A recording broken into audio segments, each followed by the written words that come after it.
Assalamualaikum warahmatullahi wabarakatuh. Selamat siang Bapak dan Ibu peserta pelatihan kepemimpinan pengawas. Saya dengan Diana Restiani dari Biro SDM BKN ingin menyampaikan atau memaparkan rencana pembelajaran untuk agenda 3 yaitu kepemimpinan pengendalian pekerjaan. Untuk pelatihan ini akan dibagi menjadi 3 tahapan yaitu ada asinkronus, sinkronus, serta klasikal. Untuk asinkronus sendiri itu akan diampu untuk 18 JP, sinkronus 9 JP, serta untuk yang klasikal 33 JP. Nah, untuk materi yang akan disampaikan itu ada sekitar 7 mata pelatihan yang akan kita laksanakan, yaitu komunikasi dalam pelayanan publik digital, rencana kegiatan pelayanan publik, penyusunan rencana kerja anggaran pelayanan publik, pengendalian pelaksanaan kegiatan, manajemen pengawasan, serta manajemen mutu. Tujuan dari pembelajaran pelatihan kepemimpinan pengawas ini yaitu peserta diharapkan mampu menerapkan komunikasi publik yang efektif dalam menjalankan tugas dan fungsi jabatan. Lalu peserta diharapkan mampu mengembangkan rencana pelayanan publik digital yang sesuai dengan ruang lingkup organisasinya. Peserta juga diharapkan untuk memahami konsep pelayanan publik, dapat merencanakan kegiatan pelayanan publik, serta menyusun perencanaan kegiatan pelayanan publik melalui proses analisis dokumen perencanaan jangka menengah dan tahunan di masing-masing kementerian atau lembaga. Selain itu, peserta juga diharapkan mampu untuk menyusun rencana kerja anggaran pelayanan publik, mampu melaksanakan dan menganalisis hasil monitoring pelaksanaan pekerjaan. Peserta juga diharapkan memahami konsep tentang manajemen pengawasan dan substansi dalam pengawasan di dalam melaksanakan kebijakan publik, sistem pengendalian intern pemerintah, serta mampu menerapkannya dalam pelaksanaan tugas dan fungsi. Dan yang terakhir, peserta juga diharapkan mampu memahami manajemen mutu dan menerapkan teknik-teknik pengendalian mutu yang relevan dengan pelaksanaan tugas peserta dalam hal ini sebagai pengawas di instansi masing-masing. Indikator hasil belajar yang diharapkan peserta mampu menjelaskan komunikasi dalam kepemimpinan organisasi, menjelaskan bagaimana berkomunikasi yang efektif, menjelaskan komunikasi publik, menerapkan komunikasi publik yang efektif dalam mengoptimalkan penyelenggaraan pelayanan publik.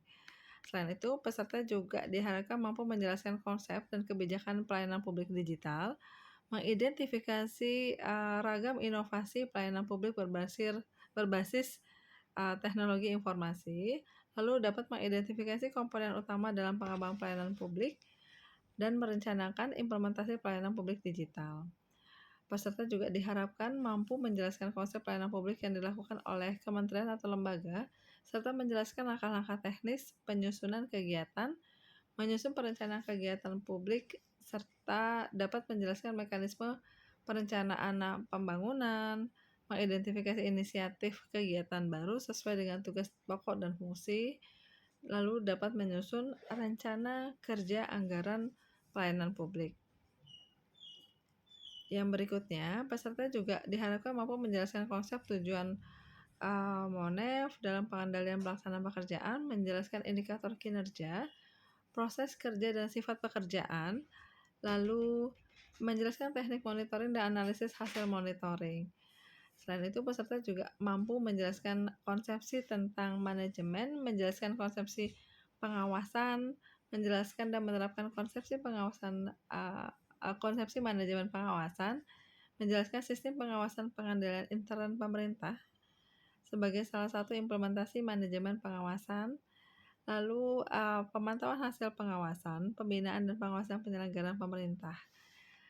Lalu yang terakhir, peserta juga diharapkan mampu menjelaskan substansi dari tentang manajemen mutu yang disampaikan oleh narasumber, lalu perkembangan dan ruang lingkup manajemen mutu, lalu standar mutu, membuat ISO dan SNI, sistem pengendalian intern pemerintah, sebagai pengendalian mutu pelaksanaan tugas instansi pemerintah, serta teknik-teknik pengendalian mutu dan teknik-teknik yang relevan dengan tugas peserta di instansi masing-masing, serta cara menganalisis masalah manajemen mutu. Masuk ke materi pokok dan submateri pokok itu akan dibagi menjadi sinkronus dan asinkronus.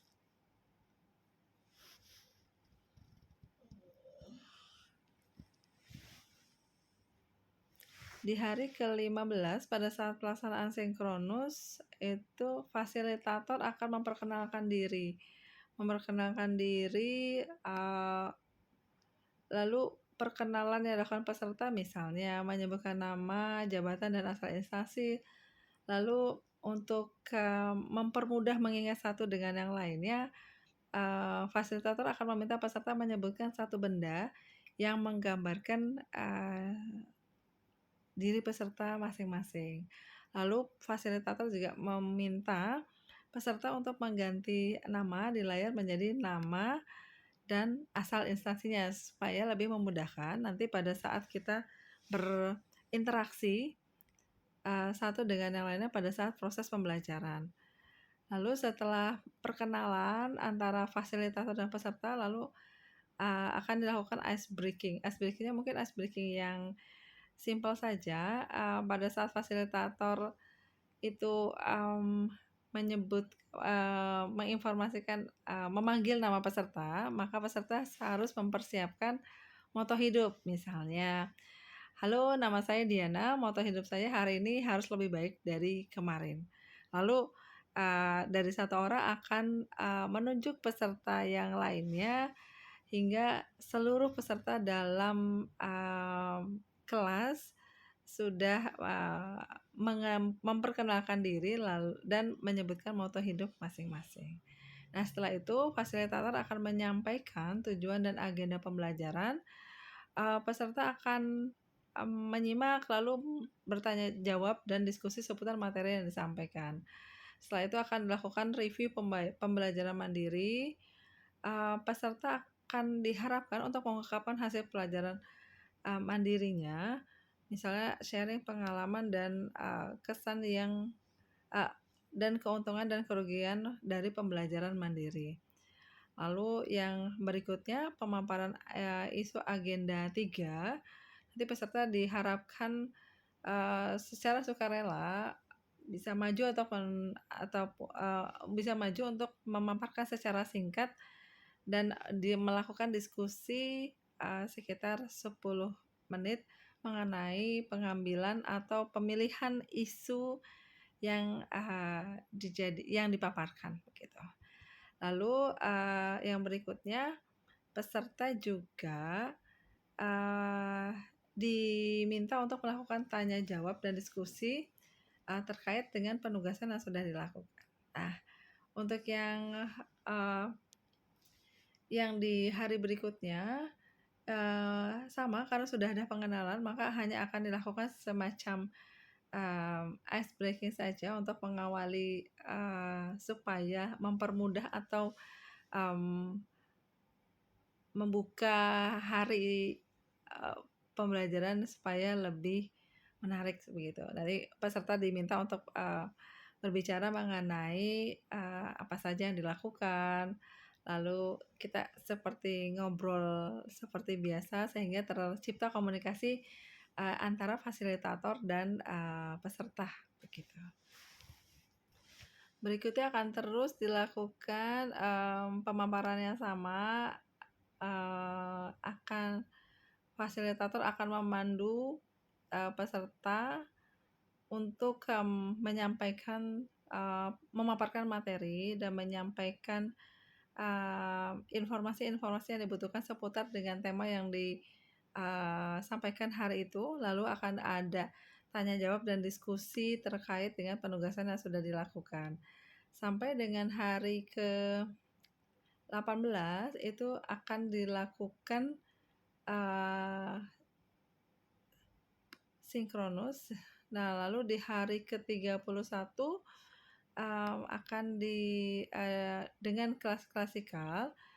Nanti fasilitator akan memperkenalkan singkat mengenai tujuan dan agenda pembelajaran serta aturan-aturan do's dan don't-nya pada saat pembelajaran di kelas. Nanti peserta juga diharapkan untuk melakukan perkenalan singkat, lalu tanya jawab dan diskusi, serta untuk memudahkan fasilitator dan peserta lainnya mengenali satu dengan yang lain, maka peserta diminta untuk menggunakan atau memakai name tag masing-masing sehingga lebih mudah nanti pada saat terjadi interaksi di dalam proses pembelajaran. Nah, untuk yang klasikal ini itu ada sekitar sejak hari ke-31 sampai dengan hari ke-34 ya. Jadi nanti fasilitator dan peserta bersama-sama melaksanakan sesi pembelajaran klasikal itu nanti tiap harinya akan diminta untuk diawali misalnya untuk meminta peserta untuk melakukan refleksi begitu ya, mencermin kira-kira hari ini atau kemarin itu apa sih yang sudah dilakukan, lalu nanti sama-sama peserta dan fasilitator akan melaksanakan kegiatan mulai dari pembelajaran, diskusi sampai dengan tanya jawab. Dan nanti di akhir kegiatan klasikal nanti fasilitator akan menunjuk 1 atau 2 orang peserta untuk membacakan rangkuman kegiatan yang sudah dilaksanakan, lalu kira-kira apa sih refleksi yang sudah dilakukan selama pembelajaran kali ini. Dan di akhir nanti peserta bersama dengan fasilitator akan melakukan menyanyikan lagu Indonesia Raya sebagai penutup. Lalu fasilitator akan menyatakan permintaan maaf apabila selama dalam proses pembelajaran ada hal-hal yang kurang berkenan, lalu berpamitan. Dan nanti bersama-sama menyanyikan lagu Indonesia Raya sebagai penutup kegiatan pembelajaran yang sudah dilakukan. Demikian rencana pembelajaran untuk agenda 3. Terima kasih atas kesempatan yang diberikan. Wassalamualaikum warahmatullahi wabarakatuh.